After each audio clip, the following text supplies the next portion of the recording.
Welcome to the launch of Sports Talk Live Plus right here on WGRZ Plus. I'm Sports Director John Scott, joined by our insider Vic Carucci, and we're adding this show because the Bills season, we know there's just so much to talk about that we can't fit everything into our regular Monday show over on Channel 2. So now we can focus that evening more so on the game that was, and now on this show we will focus on what lies ahead with the upcoming opponent. This Sunday we know that is the Jets, so we'll dive into matchups, key players, even get some insight from ESPN's Jets reporter Rich Cimini later on in the show. Vic, though, we must start with the Bills injury report here, and we'll show that to you right now, the latest from Thursday here, because Ed Oliver popping up with an ankle injury, not participating, and here's the sequence of events, Vic.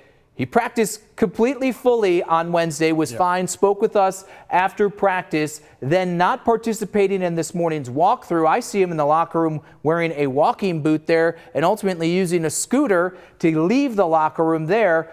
So the timing of this is curious on multiple fronts, especially since Thursday is never a day you want to see someone elevate onto the do not practice list if you have any hopes of them playing on Sunday night. As long as I've been around this game, and same with you, this is rare. You don't see a guy just pop up like that. An illness can occur, something out of the ordinary. But from the standpoint of this being described as an injury and an ankle injury, okay, then you start tying it into, did something happen in the game that was missed and came up unexpectedly or bother him unexpectedly? We don't know, and we won't speculate, but just dealing with the facts, the injury, the fact that you witnessed him in the walking boot / riding scooter thing, definitely the kind of thing that makes you seriously question his availability for Sunday. And let's just be clear, he was absolutely fine after practice on Wednesday here, did not participate in a walkthrough on Thursday morning. The timeline there, that you know what's in between there, so we will just wait to see. He was incredible against Baltimore and the best player on a defense that really struggled. Tre'Davious White limited for a second straight day. That is encouraging. Even though we thought Dorian Strong played pretty well, Tre'Davious White would also be good to get back for the Jets. Yeah, I mean, I think this is one of those, you get one, lose one possibly, and it's a bad one to lose if, in fact, we don't see Ed Oliver available for the Jets. But looking at the Tre'Davious White returning to practice, even on a limited basis, given how poorly the overall secondary played. And I agree with you, Dorian Strong wasn't maybe the disaster that he could have been, or it could have been with him out there as a rookie going up against that very explosive Raven offense. But nonetheless, there's nothing about that secondary or about the pass coverage that you can look at and say, yeah, but there's a silver lining. No real silver lining. I think it'll be helpful, very helpful, to have the experience of White back. Now, we don't know the level of availability, and if it means putting him in there and then sort of mixing and matching, rotating what they have. It'll be very interesting to see if White is on the field Sunday, how he and the rest of the secondary is used. Yeah, let's talk about the secondary and shift gears to specifically looking at the Jets. Justin Fields is now their quarterback here, a dual threat guy. We've seen him in Chicago. We've seen him with Pittsburgh. Now you see him with the Jets, and it's just one game. And let's be clear, Justin Fields is not Lamar Jackson. Breece Hall is not Derrick Henry, but a dual threat guy who looked, I'd say, pretty good in the opener against Pittsburgh. Yeah, the tone around the Jets relative to him is they might have stumbled upon, or I don't know if the word stumbled upon, but gotten something very good, and that they can build around Justin Fields as their quarterback. Thinking of this team, first of all, doing most of the good work it did on the defensive side, right, to build that up. And then Aaron Rodgers, with his experience, was supposed to have come in 2 years ago, and we know how that worked out or did not work out. So with Fields and the impressiveness of his performance against a good, if not really good, Pittsburgh defense, made a bit of a statement and gave at least some of Jet Nation, and look, there isn't a lot that they can grab onto, right? Let's be honest about that, but gave them a little something in the way of hope.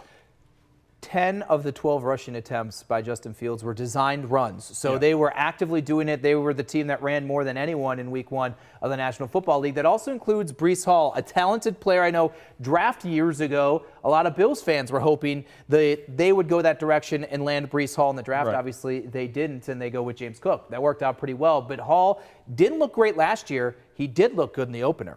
Yeah, and I think this speaks to the kind of offense you're going to see from this Jet team. It's not going to be pass-happy stuff.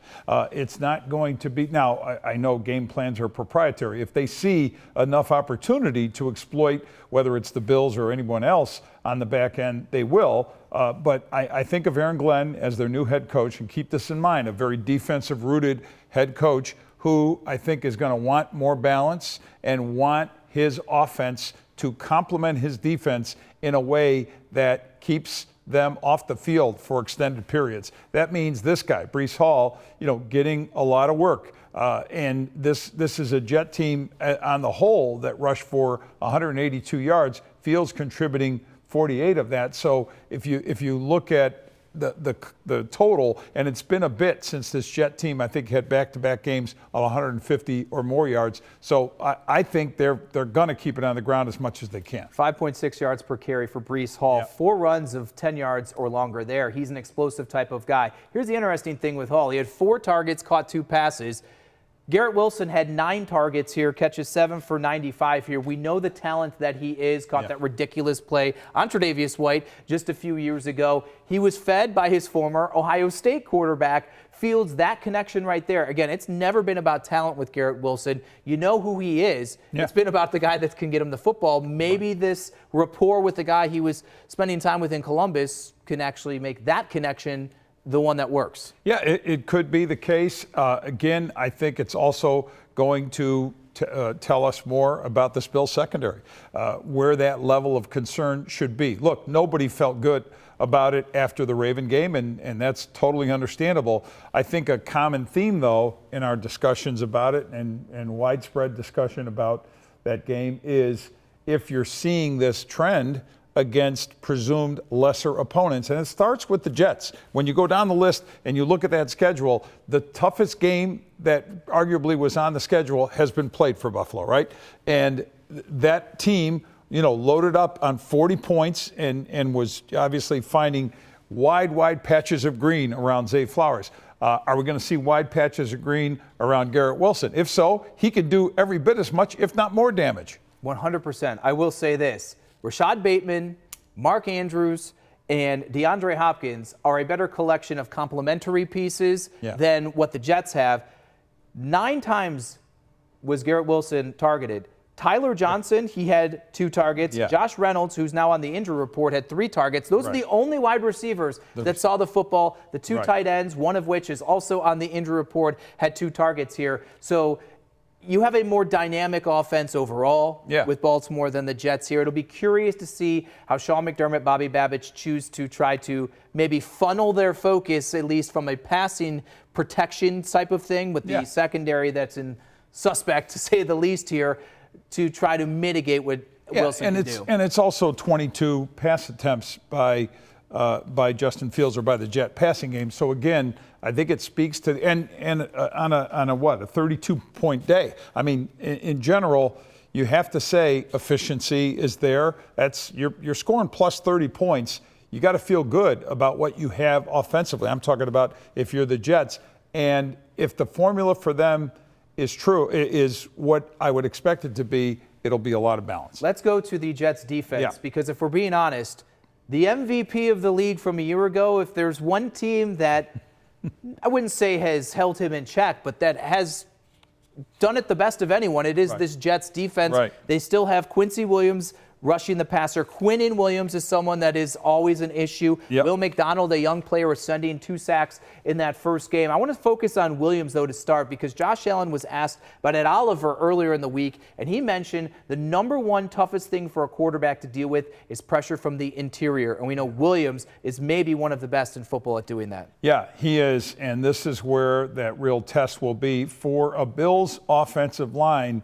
That, look, we gave it a lot of praise going into the season, certainly from a scoring and effectiveness standpoint, the entire offense got the job done, but got the job done late. It was an extraordinarily weird and different kind of thing where it all loaded up in the fourth quarter. But look, the Ravens got their share of pressures, made Josh Allen at least early on uncomfortable enough, or at least put him on the move. Now by the fourth quarter, he was in total control, and you have to have help up front to get that done. But this line can be nightmarish for the interior blocking of the Bills. And you wonder, coming off the high of that game in general, where there might be some of the letdown points, this could be one of them. Pass protection will be big as well here. And in the passing game, Sauce Gardner, he's one of the best corners in all of football, but he did something for the first time this past weekend in his career. He shadowed the opposing team's number one,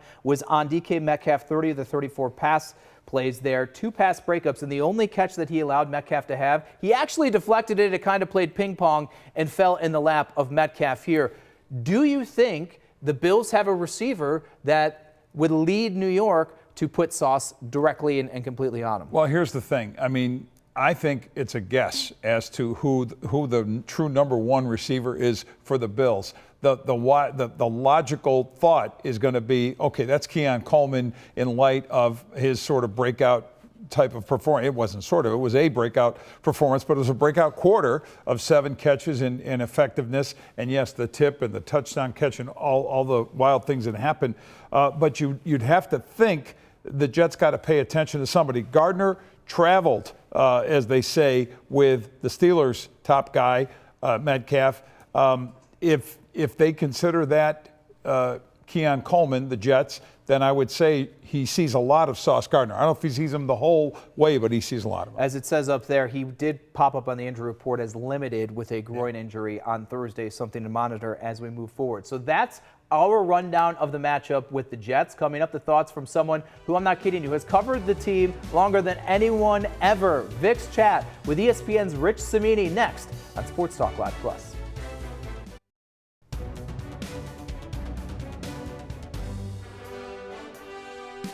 Welcome back to Sports Talk Live Plus here on WGRZ Plus. We can give our thoughts of the Jets from afar. Vic getting insights from someone who has been covering the team since 1989. Here's his chat with ESPN's Rich Cimini. Can you say about Justin Fields' debut as a Jet, much anticipated? Did he show that, hey, that quarterback position maybe takes a good turn, or still concern, or what?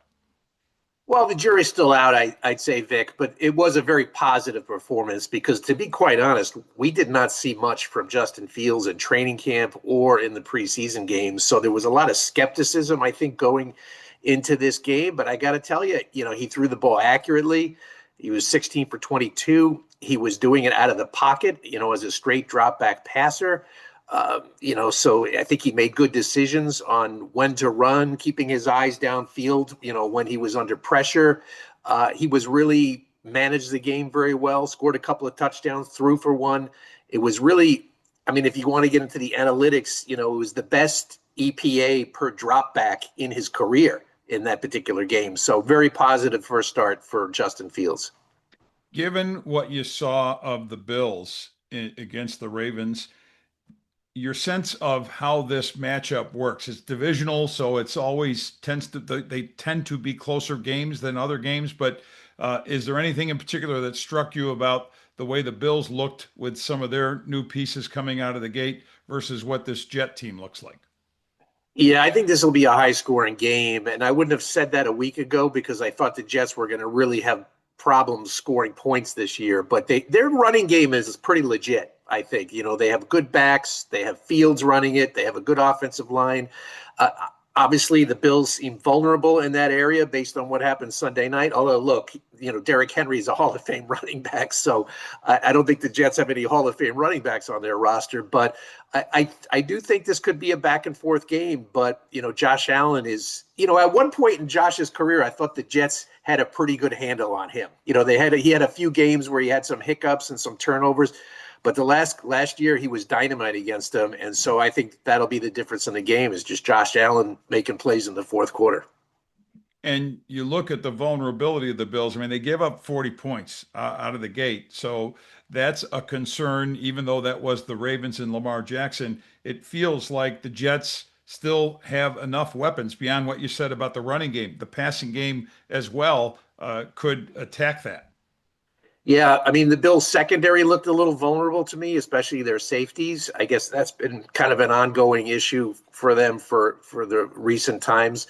And so that's very interesting to me because, with the Jets, look, the Jets were a run-first team. They've made no bones about it. That's what they want to be. But do they attack that secondary and really put Justin Fields, give him an opportunity to throw the ball more than, say, 22 times in a game? So that'll be really interesting to me. It's not their personality. They don't want to do that, but yet maybe they deviate a little bit just because they sense a weakness in the Bills secondary.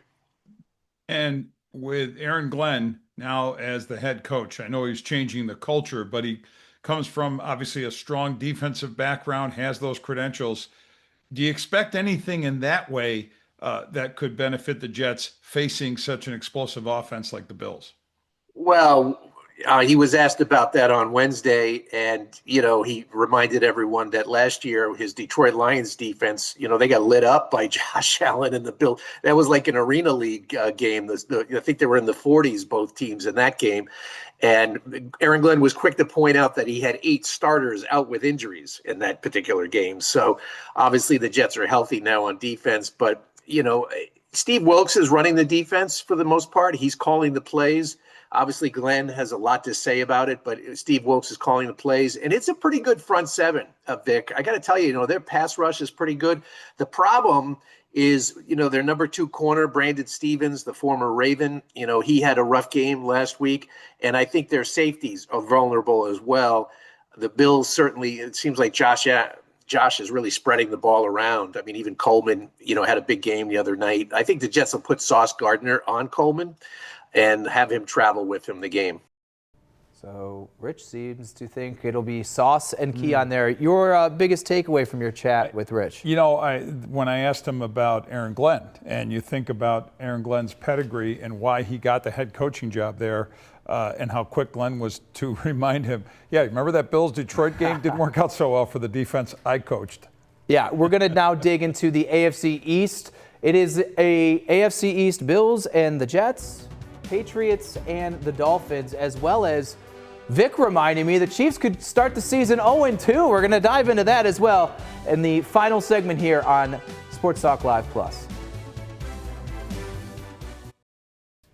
Welcome back here to Sports Talk Live Plus here on WGRZ Plus. Final block here, and we're going to kind of go around the league with some other key matchups here. And let's start with the other division game because it's the Patriots at the Dolphins, and I just blew your mind. You did. The Dolphins, arguably the worst-looking team in all of football last week, are actually favored by 1.5 right now over New England. Yeah, I know betting lines are hard things to look at in a conventional, football way because it's all about that line and the money and the movement of the money. But I'm sorry, I don't see that. I don't understand this. The Dolphins are awful, and it's a train wreck. It's beyond pathetic to the point where I am still fully expecting them to part ways with Mike McDaniel, their head coach, before this season is over. And I think sooner rather than later. I think it's fallen apart on every possible level. I don't think Tua Tagovailoa gives them, even an ounce of hope to do anything. And then I look at the Patriots. I'm not saying that, this is a great team in the making, but I feel there's something that can be built there. It's amazing. I don't know what I'm missing. It's the difference is you believe in the head coach of New England with Mike Vrabel far more than Mike McDaniel here. Honestly, the biggest thing is, how bad does it have to get, how early before McDaniel gets fired? Because I'm telling you, if I'm a gambler, I'm putting the odds at like minus 650 that he makes it through the season. Right. I mean, there's no way that he's going to do that. And then Chris Greer's been there for a decade. He's really bigger problem for Miami right now. It's amazing that I didn't think they were going to be that good. But I can't believe that we are full tilt the other direction after one just week of bad football. And I've heard the scenario of, Tyreek Hill becoming available at some point, in the season. And guess where people have him landing? Back with his previous team, back with the Chiefs. We'll see how that all goes. But there's problems everywhere. As far as the Patriots are concerned, yeah, I get it. It's a new program and another restart with Mike Vrabel. And I'm not going to say I know for a fact it's going to right itself or be great as it goes forward. But I think there will be incremental steps. I'll rephrase that. I'll be surprised if there aren't at least incremental steps of improvement. You believe in the head coach more, New England, but there are questions equally with the quarterback with the Patriots as well, still young in his career. One of those teams will start the season 0-2, and albeit the Kansas City Chiefs are really up against the wall with the potential of starting 0-2. It's a Super Bowl rematch, a 425 game this weekend here.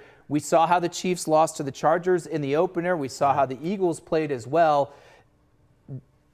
How are you feeling about this one? Because a team the caliber on a run like Kansas City to be kind of must win? Yeah. Oh, my God. Take out the kind of. It's a must win. I can't, if they fall into that 0-2 hole, again, the odds, the analytics say you don't come back from that and get to a Super Bowl, which would be their goal, to get to a fourth Super Bowl. So count that out. But now, looking at this Eagles team that should have its defense intact with Carter back from the whatever it was, being tossed. Incident, the spitting, and he's back. He's the problem. He was the biggest problem in the Super Bowl. When you rewatch that game, busting things up in the middle. Now, maybe the Chiefs, I'm sure, have done a few things to try to improve that. But if Patrick Mahomes, they get him as uncomfortable as can be in the front end of the pocket, I don't see where it can go in a good way. It is at Arrowhead. That's a plus. Pride is a big thing for the Chiefs. So yeah, maybe, but I'm not going to be shocked if we wake up or if at the end of that game, we don't have to wake up. It'll be over during the day, and the Chiefs are 0-2. Xavier Worthy was limited in practice today, so that's an encouraging sign for them because beyond that, they are completely depleted with weapons. Hollywood Brown getting double-digit targets. I know if you're in the fantasy world, it's one of these. Am I going to trust this guy? Been burned for his entire career here. So dire straits at the wide receiver position. You mentioned Tyreek Hill, Rashee Rice still in his suspension. Fascinating because every other team in the AFC West 1-0. So it's not, you said Super Bowl, and the playoffs, I'm not going to say if you're 0-2, you're not going to make it. But the division, 0-2, a team, couple teams are 2-0, you're already in a hole. And the Chargers showed me enough in that game with Jim Harbaugh's program taking hold that they're going to be there. They're going to be there right along and right to the end. All right, that'll do it for our first ever show of Sports Talk Live Plus here on WGRZ Plus. We're going to be here every Thursday at 7:30, including next week, leading you right into Thursday Night Football, Bills and Dolphins. With Vic Carucci, I'm John Scott. It's good to see you. All right, Knox.